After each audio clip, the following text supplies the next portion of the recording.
નમસ્કાર દર્શક મિત્રો, ડેન્ડી ધોલેરા પ્રોપર્ટીથી હું મોક્ષા. મિત્રો, તમને ખબર તો હશે જ કે ધોલેરામાં ગ્રીનફિલ્ડ સ્માર્ટ સિટીનું આખું 922 સ્ક્વેર કિલોમીટરમાં ફેલાયેલું છે, પણ એમાં 40% જમીન એગ્રીકલ્ચર છે, એટલે કે ખેતીવાડી. અહીં ધોલેરામાં કિસાનોની જરૂરિયાતોને ધ્યાનમાં રાખી મોડર્ન ફેસિલિટી સાથે એગ્રીકલ્ચર ઝોન બનાવવામાં આવે છે. તો મિત્રો, તમે વિચારી રહ્યા હશો કે અહીંયા ધોલેરામાં એગ્રીકલ્ચર ઝોનને આટલું મહત્વ કેમ આપવામાં આવી રહ્યું છે? કારણ કે ઇન્ડિયા એક એગ્રીકલ્ચર કન્ટ્રી છે. આખા વિશ્વભરમાં ઇન્ડિયા સેકન્ડ લાર્જેસ્ટ પોઝિશન પર આવે છે.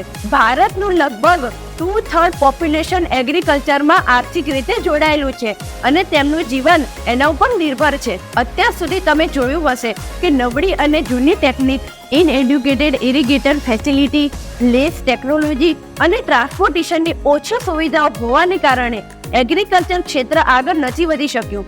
પણ અહીંયા ધોલેરામાં એ બધી વસ્તુઓને ધ્યાનમાં રાખવામાં આવી છે.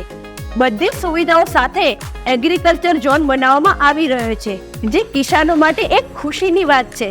તો ચલો મિત્રો, હવે આપણે જોઈએ કે એગ્રીકલ્ચરમાં કયા બે પ્રકારના ફાર્મિંગ હોય છે.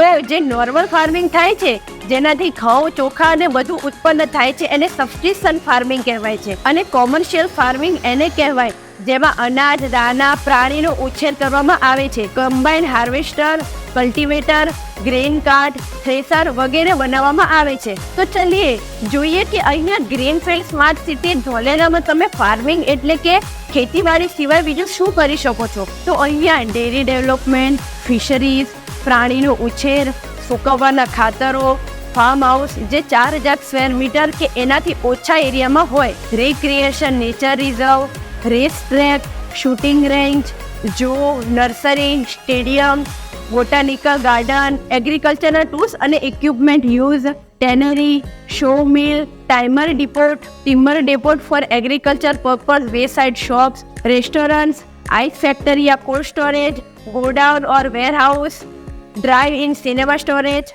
Institution buildings, government, semi government, public buildings, swimming pool, exhibition or mela, water park, hotels કે પછી motels, burial ground, CNG LPG pump વગેરે બનાવી શકો છો.